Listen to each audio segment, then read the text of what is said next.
G'day everyone, Jerry here from Succulent Flytraps. In this video, I'm going to be doing a nursery update about my outdoor carnivorous plants nursery.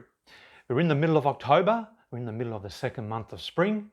We've had some nice warm weather, we've got plenty of insects around. That in combination, of course, means healthy carnivorous plants. Tomorrow I'll be going to the markets, so a lot of these plants that I'll be showing in my update will be at the markets. So for those of you who are going tomorrow, you'll get an appreciation of just how the plants are looking like. Since my last update, I've got some nice additions. I've got a nice Nepenthes, a tropical pitcher plant, which I bought about 9 months ago. And I've also got 2 Cobra lilies in pots. So I can't wait to show you how they're looking like right now.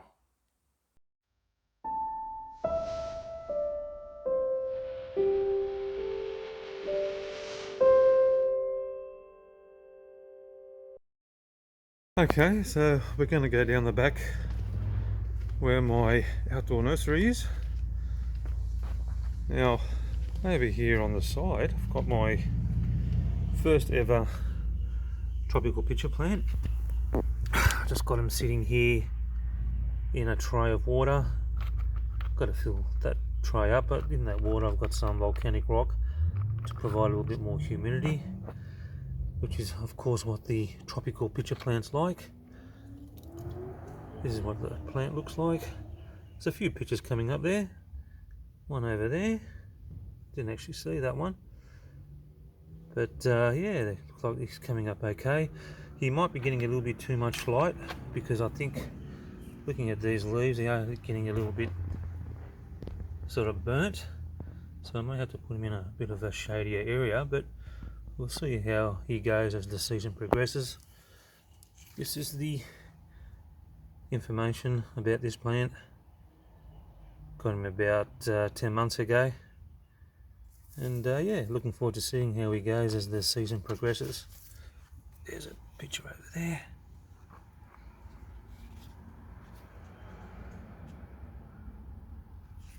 So here's my outdoor carnivorous plants growing platform.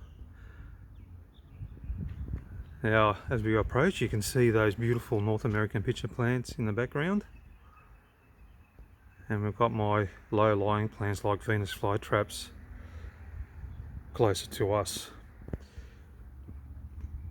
So let's go and have a closer look at these plants. My outdoor uncovered growing platform. Right down there in the back, I've got me North American pitcher plants. They really come up in all their glory.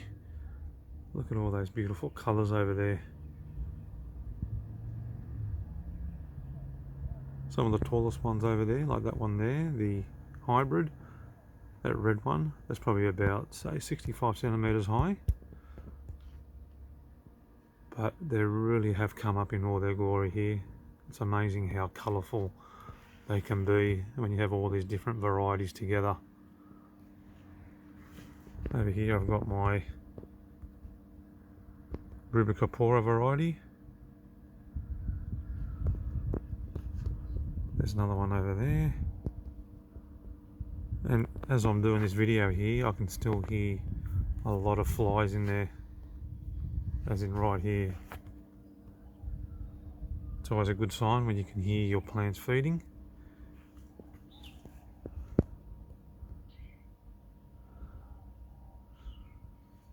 I've got these bronze coloured maximas, they're really coming up beautifully. A lot of these are flava varieties, so being spring now, that's when they really come up with their biggest and best pitches. And that's exactly what you're seeing right here. Right down here I've got these smaller pitches.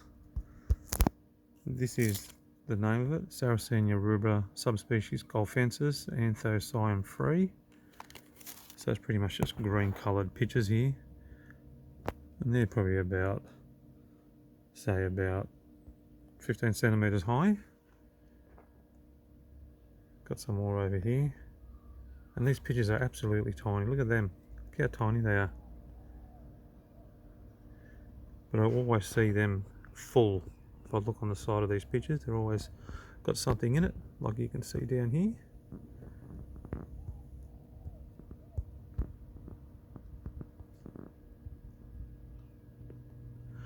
Okay, of course here in front of us we've got our low-lying plants like Venus Flytraps. Have a look at this big mouth variety over here. Now you notice that some of these have got toothpicks in there. That's because I've been feeding some of these plants. This one's been fed. Now I don't normally feed them. I just allow them to catch their own flies, which they do very effectively. But I'm just experimenting here and just seeing how much of a growth spurt they get if you do start feeding them early in the season. And I've noticed that it really does make a difference. You see them really come up with these big traps. That's as a result of me feeding these plants. I feed them bloodworms, as you can see right here, and you can see how those traps are nicely closed and flat, indicating that they're digesting whatever's been put into those traps or whatever they've caught. I'll just show you here. I've got this bit of fishing line here, just wafting here in the breeze, and I just left that in that trap after feeding it, and you can see how it's just wafting there, and that motion from that fishing line is enough to convince that trap that there's something alive in there. And you can see now how it's starting to digest by flattening those traps. Here's another one over here, moving around, although this one here hasn't really sealed up as well as I thought, but I'm sure if I give it a bit of time it will start to digest. So I've got different cultivars over here, guys. This is a G16 times G14. It'll start to come up with these vertically shaped traps. Got a B52 over here.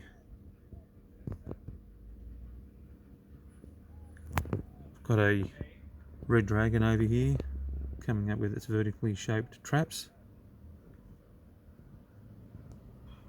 And I've got another red dragon over here. There's probably about 3 of them in this pot, but I've fed them as well, as you can see with this toothpick here. But it's amazing how much of a growth spurt they've experienced as a result of those bloodworms.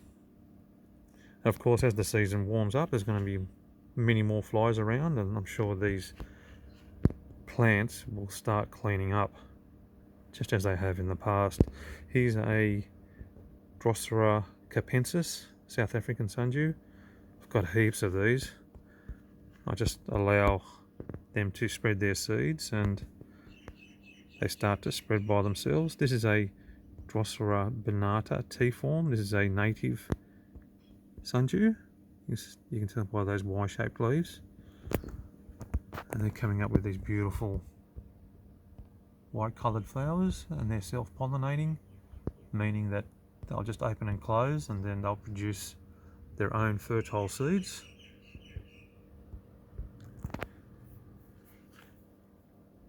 Have a look at this big mouth down here. Look how gorgeous those traps are. Beautiful. And here's another T-form. They grow very well together, the sundews and the Venus Flytraps. But as you can see here, guys, I'm just giving these plants plenty of sunlight.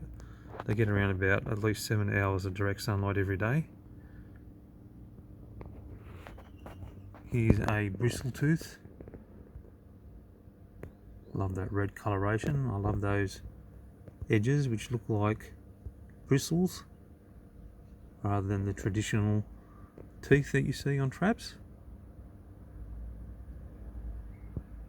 I think it's time for me to take out that bit of fishing line.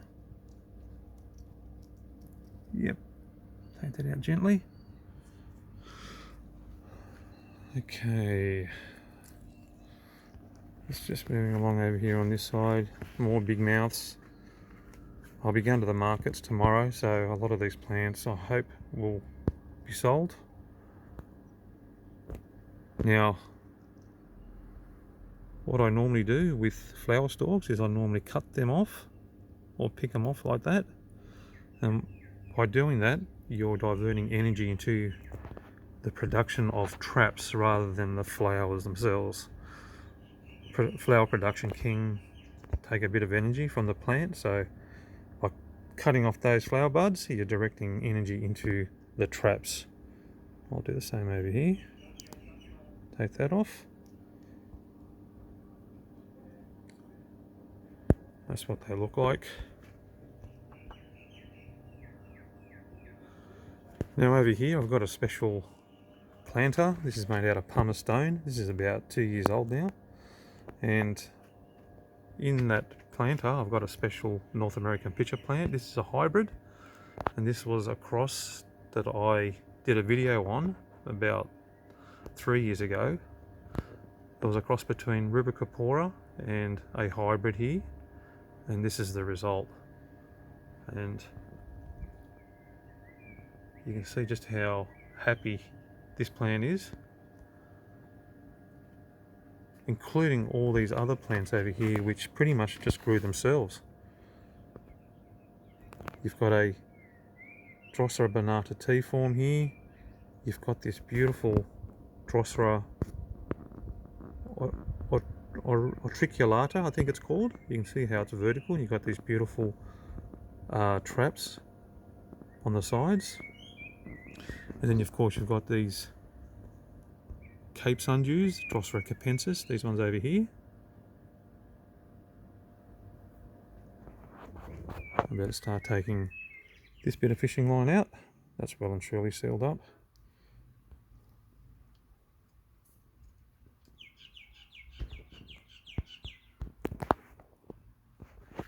Okay, moving along over here. So this is another pumice stone that I have. What I love about early spring is that you get this Drosera Banata T form coming up first, and then later on in the season you'll get the Venus Flytrap coming up. This is a G16 times G14 cultivar. Now there is a flower stalk there which I will get rid of later on, but yeah, I love how that Sundew comes up first. Now over here, have a look at this one, guys. This one's unbelievable. Look how big this picture is. That's probably about, say, 20-25 centimeters high, and it really has come up strongly this year. I'm not sure exactly what this plant is because my mother gave me this plant and she bought it from a retail outlet and didn't really have a tag. So if anyone out there knows, please let me know in the comments. But I love that coloration of those beautiful pictures. More Venus Flytraps over here. More Sundews over here.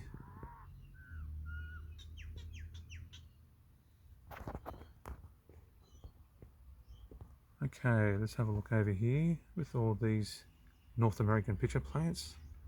Just love the coloration, it's just amazing.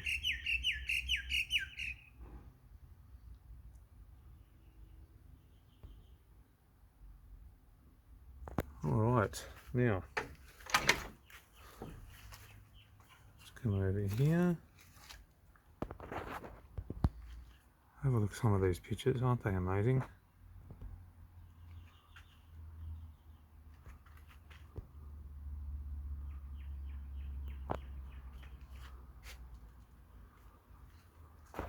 Here we've got a hoverfly somewhere, here we go.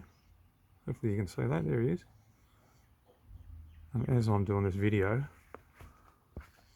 I'm starting to hear buzzing sounds coming out of those pictures. Amazing.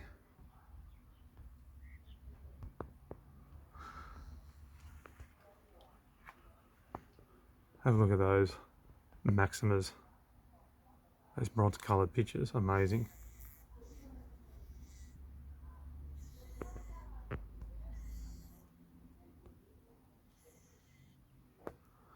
And my really special plant is this one over here. This is a Cobra lily. I've got two of them here, and I got them about 6 months ago. And have a look at this, guys. Got a really beautiful picture starting to form over here. Look at that. It's going to be developed, I'd say, in the next 4 or 5 days. And have a look how beautiful that is. And there is another picture over here on the side. It's coming up beautifully. Now I've got a special watering arrangement over here where I get some cold water coming over these roots, so every hour for about a minute, because I like to have this cold water going over their roots. Here's another new shoot coming up in this plant. So these plants are just in sphagnum moss, and you can see these hoses over here. That's connected down to this polystyrene box that's got cold water in it, and inside that box I've got a pump, and that pump is on a timer. That timer's over here. So as I said, every hour for about a minute that pump will come on. So from about 8 o'clock in the morning till about 5 o'clock in the evening. But of course guys, if you don't have a automatic timer or an electric pump, you can just do that manually. Give it a nice flush of water, cold water, especially during the summer.